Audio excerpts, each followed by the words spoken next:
Joshua 6.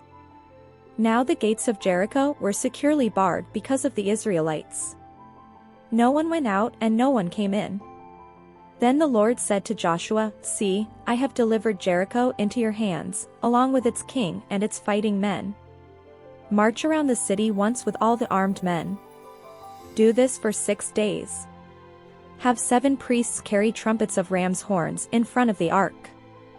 On the 7th day, march around the city 7 times, with the priests blowing the trumpets. When you hear them sound a long blast on the trumpets, have the whole army give a loud shout, then the wall of the city will collapse and the army will go up, everyone straight in." So Joshua son of Nun called the priests and said to them, "Take up the ark of the covenant of the Lord and have 7 priests carry trumpets in front of it." And he ordered the army, "Advance. March around the city, with an armed guard going ahead of the ark of the Lord." When Joshua had spoken to the people, the 7 priests carrying the 7 trumpets before the Lord went forward, blowing their trumpets, and the ark of the Lord's covenant followed them. The armed guard marched ahead of the priests who blew the trumpets, and the rear guard followed the ark.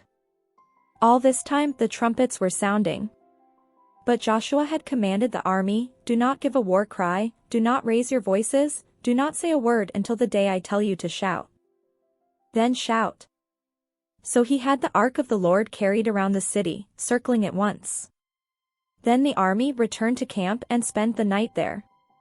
Joshua got up early the next morning and the priests took up the ark of the Lord. The 7 priests carrying the 7 trumpets went forward, marching before the ark of the Lord and blowing the trumpets. The armed men went ahead of them and the rear guard followed the ark of the Lord, while the trumpets kept sounding. So on the 2nd day they marched around the city once and returned to the camp. They did this for 6 days. On the 7th day, they got up at daybreak and marched around the city 7 times in the same manner, except that on that day they circled the city 7 times. The 7th time around, when the priests sounded the trumpet blast, Joshua commanded the army, "Shout! For the Lord has given you the city. The city and all that is in it are to be devoted to the Lord. Only Rahab the prostitute and all who are with her in her house shall be spared, because she hid the spies we sent. But keep away from the devoted things, so that you will not bring about your own destruction by taking any of them.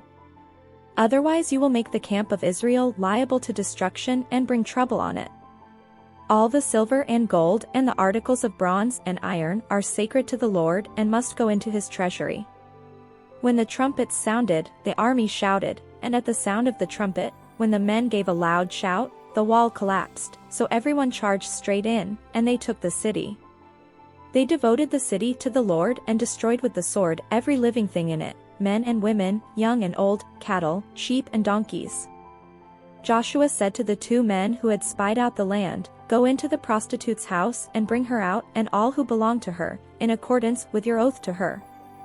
So the young men who had done the spying went in and brought out Rahab, her father and mother, her brothers and sisters, and all who belonged to her. They brought out her entire family and put them in a place outside the camp of Israel.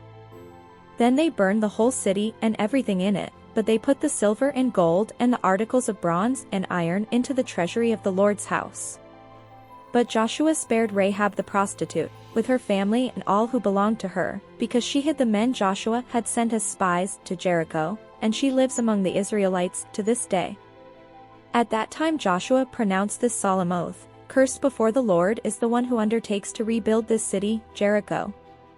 At the cost of his firstborn son. He will lay its foundations. At the cost of his youngest.